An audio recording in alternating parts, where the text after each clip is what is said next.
They want to go first?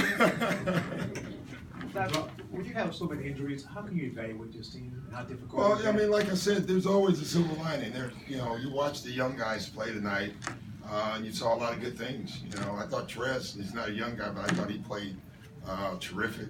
I thought CJ and Ty showed you that they can play in the NBA with the way they played tonight. So, and then I thought the starters kind of established themselves in the second quarter when they went back in.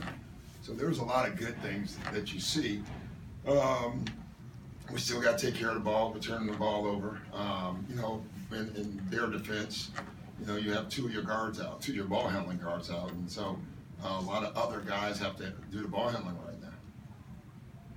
Coach, talk about the play of Wes Johnson. He's been terrific.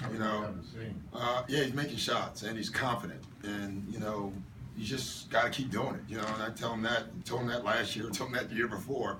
But he's seeing the ball go in, and so each time he goes in, you get more confidence. And what we're trying to get him is when he misses them, keep shooting them. He can shoot the ball, and we've seen that in practice for 3 years. We haven't seen it in the games, and now you guys get to see it in the games. So it's nice for all of us. Doc, is that a trick to get a guy who's a good shooter to believe in himself if he misses 2 or 3? I tell you, I don't know if it is or isn't. I think the great ones can miss 50 in a row, and they just know they're good. I was never up that as a player. I missed 3 and I was done, for that game. But I always came back. But the guys who are average, they struggle with it. They do. It's something in all sports, And my job as a coach is to keep telling the guy, if it's your shot, keep taking it.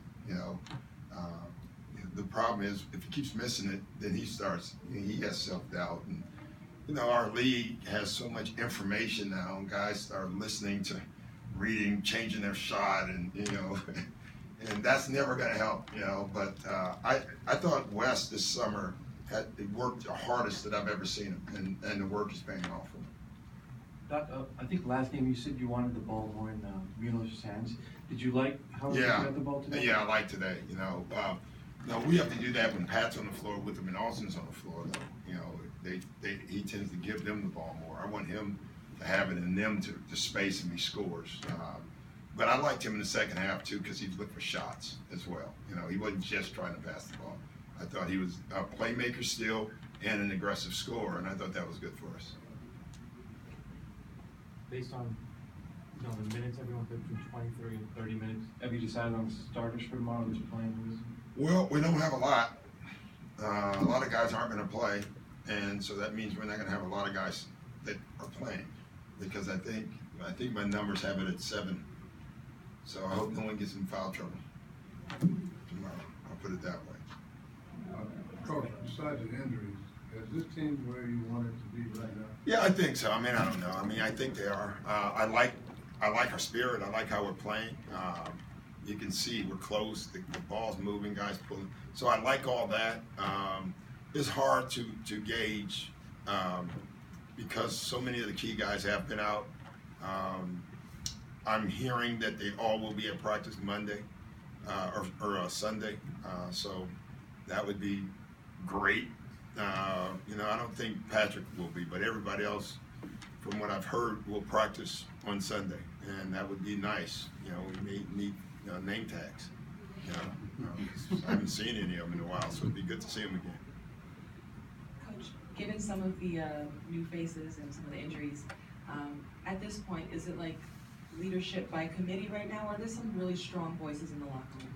I don't know. It's too early to know, I guess. Blake and DJ are doing it because they've done it. Patrick's a natural talker, voice, leader.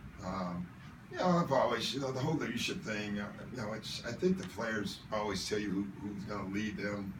I always go back to the olden days when I never looked for a leader. I think you lead yourself and then you follow too. I think leaders have to follow at times and leaders have to lead at times. And I think all of them should try to lead and all of them should try to follow. If they do that, then I think we're in great shape.